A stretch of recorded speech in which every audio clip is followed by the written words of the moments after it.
Welcome back to the Schmitter's 100 Acre Woods.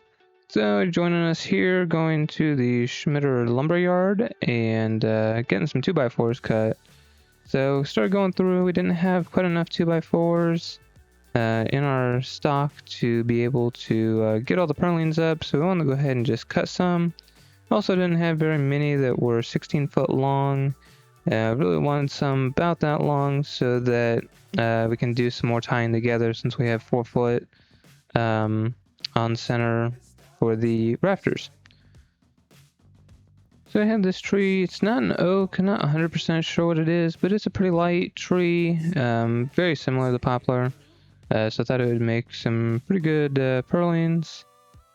So work on getting it cut up here. Basically just cutting dimensional 2x4s, so that would be 1.5 inches by like 3.5. So for these, doesn't have to be anything super, so just cut them that big instead of going true 2x4s. So we end up getting enough of these cut that we actually have some leftovers that we're able to use all these for the purlins, and then use some of the sycamore that we have for the uprights. So just quick video here of a little bit of sawmilling, showing those are the pieces we took off. We're going to do 3.5. We already cut at the 1.5 inches. So just getting that trued up there to get a cant, so that we can, get it about 7 inches tall. Works out to be a good number. So that he can then cut them in half and have the two 3.5s. So that 7 is kind of the magic number when doing these dimensional lumber. But we're able to get about, I think it was 23, 24 boards out of this one tree. So made quite a bit of lumber out of that, and had more than enough to get through everything.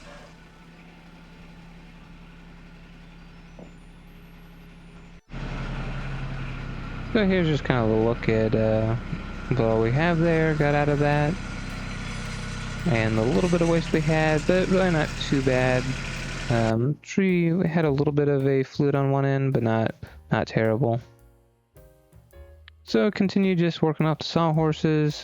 Had some other 2x4s set out, but we wanted to make everything the same, since we have enough of the other that we'll just utilize all of that other wood.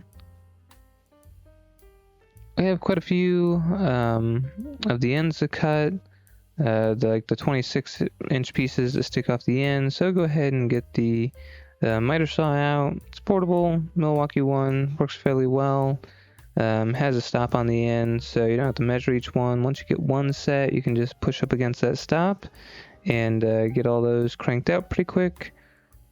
So we have 7 and 7, so get some of these laid out and start attaching the 2x4 sticking up on the end. So those ones that we just cut, just line up at the end in the center, get them put in there, and instead of having kind of that floppy overhang with just the 2x4 that, over time that's going to hang, put these uprights in there, much sturdier, and just creates a solid overhang that you can actually utilize.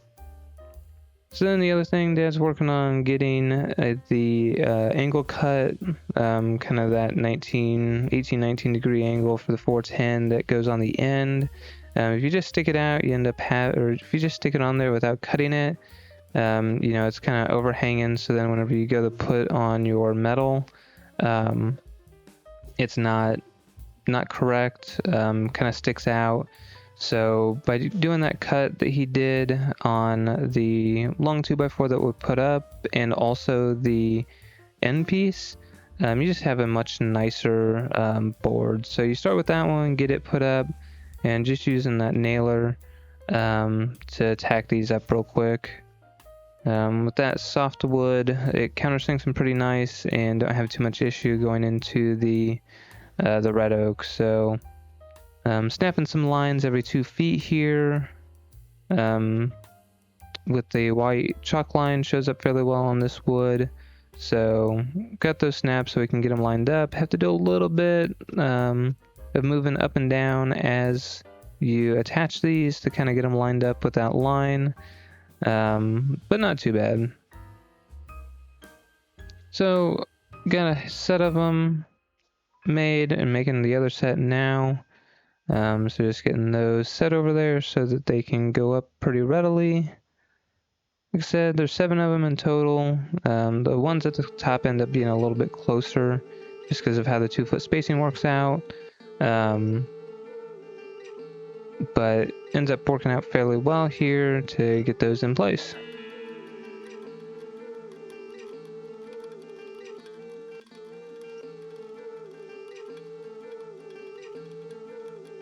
And then we staggered these. I think I mentioned here in a minute. Okay, so we got our boards cut. So we had to cut more 2x4s. We didn't have quite enough, so we cut some more. So we got these nailed up. Did our overhang, measured off of the existing so it'd match. Got these up, got them staggered so you're not lining all your seams up on the same joist or rafter. So go measure the other end, get the overhang on those made up like we did here. So just screw a 2x4 sticking this way on the ends. So measure that so we can get that cut, and then we'll just build everything in there again so it's under shade, and then work on bringing stuff out so that we can put those up. So about halfway there.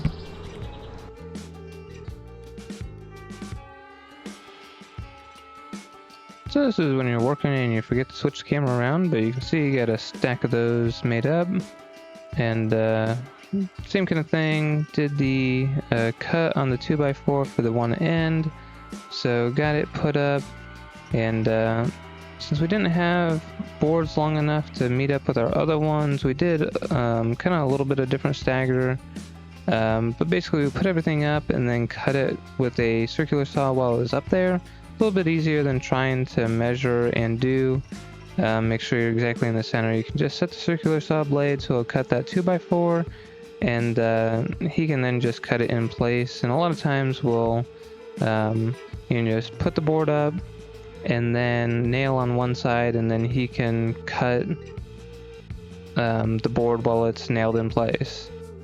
So get those put up, and then like I said, do a little bit of a different stagger here since our boards aren't quite long enough. Cut that off so we can kind of connect those. So it gives me a measurement, and I get that cut. So we have like a 101-inch piece there in the middle to kind of tie those together. Do that a couple times just so that you know, we don't have all of our seams lined up. So here, overhead view from a drone, just kind of showing getting all those put up. I had a little bit of footage of Dad working on getting the other side put up while I was working on another project, but thing you'll notice here is we did get the ends put on as well in this shot. So we got the gutter boards essentially and the ends tacked on.